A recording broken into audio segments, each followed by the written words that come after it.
आप सभी का आपके अपने YouTube चैनल पे बहुत बहुत स्वागत है।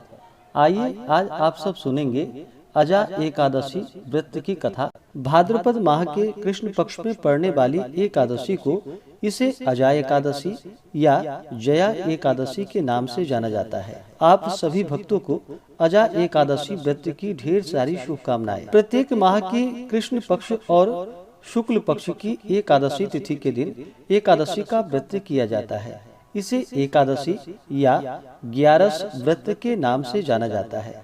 इस व्रत को विशेष करके भगवान विष्णु की प्रसन्नता के लिए व्रत को धारण किया जाता है और हर एकादशी व्रत का अपना विशेष महत्व माना गया है। एक वर्ष में 24 एकादशी का व्रत होता है, वहीं पे अधिक मास होने पर 2/26 एकादशी का व्रत होता है। हर व्रत का अपना विशेष महत्व माना गया है। इसी प्रकार से भाद्रपद माह के कृष्ण पक्ष की अजा एकादशी व्रत का अपना विशेष महत्व है। जो भी भक्त सच्ची श्रद्धा के साथ, नियम और निष्ठा के साथ अजा एकादशी का व्रत धारण करते हैं तो इस व्रत के प्रभाव से पुनर्जन्म की सभी बाधाएं दूर हो जाती है तथा व्यक्ति को अपार संपदा, पुत्र पौत्रादि एवं चर अचर जीवों का भी लाभ एवं सुख प्राप्त होता है। ऐसे व्यक्ति का कोई भी विरोधी नहीं होता। जो इस व्रत को धारण करता है वह अच्छे सम्मान पाने का अधिकारी हो जाता है। पूर्व समय में इस व्रत को स्वयं राजा हरिश्चंद्र ने किया था। तो आइए सुनते हैं अजा एकादशी व्रत की कथा। तो बोलिए प्रेम से भगवान विष्णु की जय, माता लक्ष्मी की जय, एकादशी माता की जय।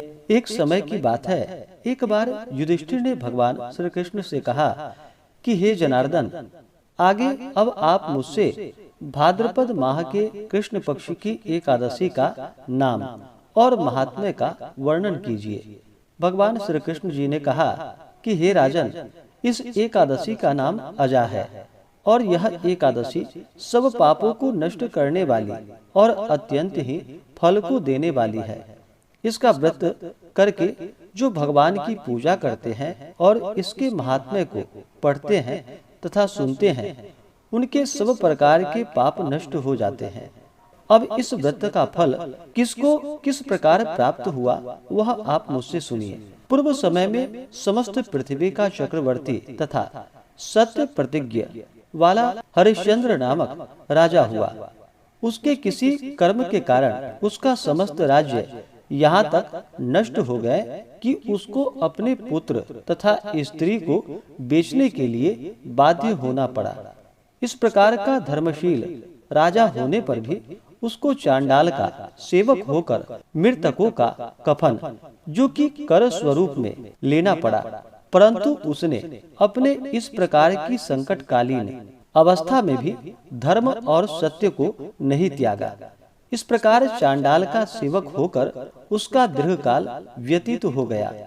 तब वह एक दिन अत्यंत ही दुखित होकर विचार करने लगा कि मेरा इस घोर पाप से किस प्रकार उद्धार होगा। इस प्रकार चिंता ग्रसित था कि उसी समय गौतम ऋषि उस स्थान पर आ गए।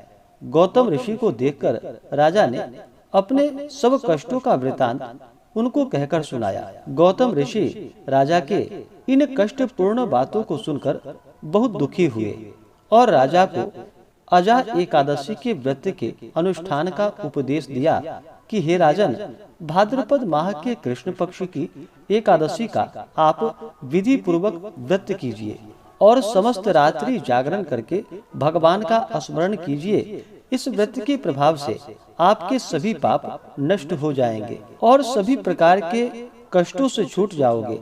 इस प्रकार राजा को उपदेश देकर मुनि जी वहां से चले गए।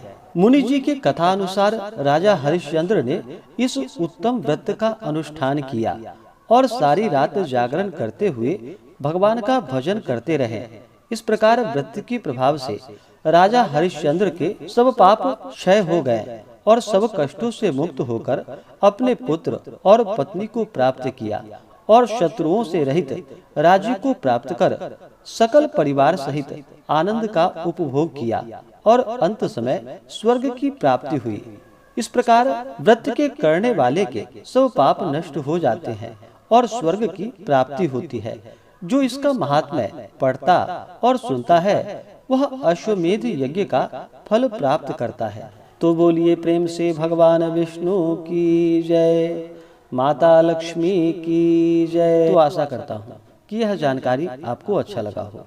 ऐसे ही ज्ञानवर्धक जानकारियाँ प्राप्त करने के लिए हमारे इस चैनल पे अगर आप नए हैं तो चैनल को लाल बटन दबा करके सब्सक्राइब करें, साथ में बेल आइकन घंटी को दबाएं ताकि मेरे वीडियो का नोटिफिकेशन आपको समय से मिलता रहे।